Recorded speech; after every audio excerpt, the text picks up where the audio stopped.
Drink of this potion, follow my mother. William Shakespeare. You may have heard of him. His plays have been performed for over 400 years, and yet there's always something unique to look forward to.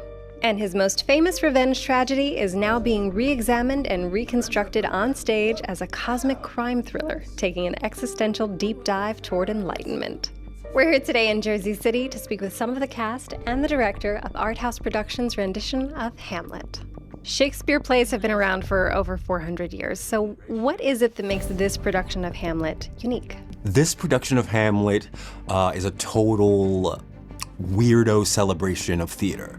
I started this because I didn't like Hamlet. I didn't like the play. I thought it was so overdone. And I just got my friends together and we kind of brainstormed at how to make this new and fun, and just kind of throw a bunch of paint at the wall and see what would stick and what would not. There's a real madcap energy. There's a lot of slapstick to it.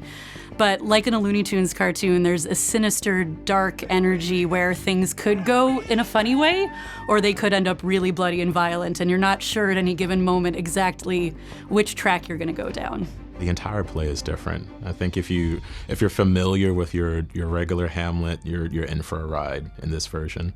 Can you explain to me how this is a cosmic crime thriller, as it's been explained? In Shakespeare, when a king is killed, it kind of throws off the balance of the universe. So that's really what we're focusing on, how this death of the king has kind of stopped life from happening. The plants are dying, everyone is kind of in a sedated kind of state under Claudius's rule. In the crime thriller aspect, we just felt that it would make it more modern and it wouldn't feel like a classical Shakespearean affair. We wanted it to feel very fresh and new and sexy. How came he mad? Very strangely, they say. How strangely? Even with losing his wits. Actors are tasked with defending their characters. So can you tell me how you found commonality with your character? I think there's a recognition in this version of the play and in all of the other versions of the play that something is off in the world. We're all sort of pretending and acting in our own way. And that's something that I'm pretty keen on. I'm very aware on just how we play roles in our own day-to-day lives and what happens if you step outside of your role. How's the world receive you? And I think I do that in my own personal life, and Hamlet turns that up to about 100. Behold for her the new that made me think on Ireland dearly. The Gravedigger, I think, is a reflection on all of us, on how we think about our own mortality, and when we're faced with death for the first time and really thinking about what it means, there's a lot of mystery to that, and there's a lot of fear that comes with that. And I think the Gravedigger really symbolizes that in the play, and for Hamlet specifically. It's often said that all art is political. So if that's true, why might this production be relevant in today's world? Well, you have a black man sticking it to the government.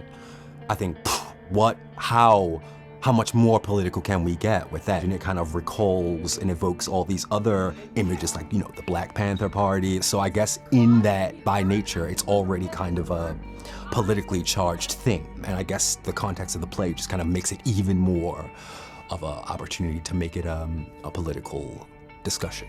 I think the Hamlet character, we tend to see him as a character who's stuck in his thoughts and struggles to make action.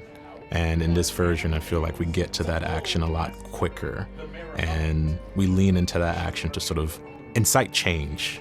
And in our current society, I think there is a very big need to lean into action to incite change versus the table talk conversation of what needs to happen and what isn't happening. This Denmark has an extremely corrupt power structure.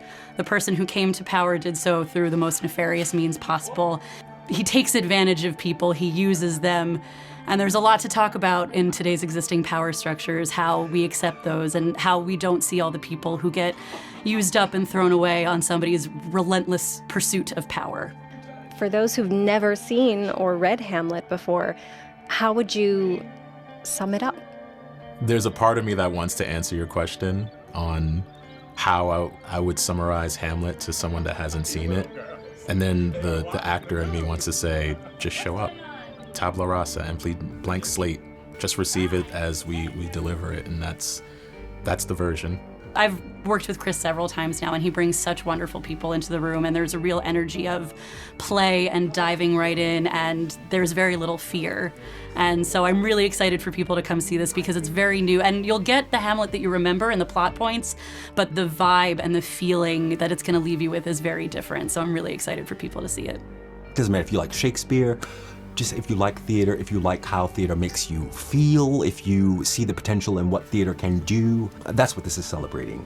So it's bigger than Hamlet, it's bigger than Shakespeare. This is about theater, this is about art, and hoping people respond to it. It makes them feel something. It makes them want to go out and cause some action and some change in their own world. Hamlet runs October 9th through the 26th at Art House in Jersey City.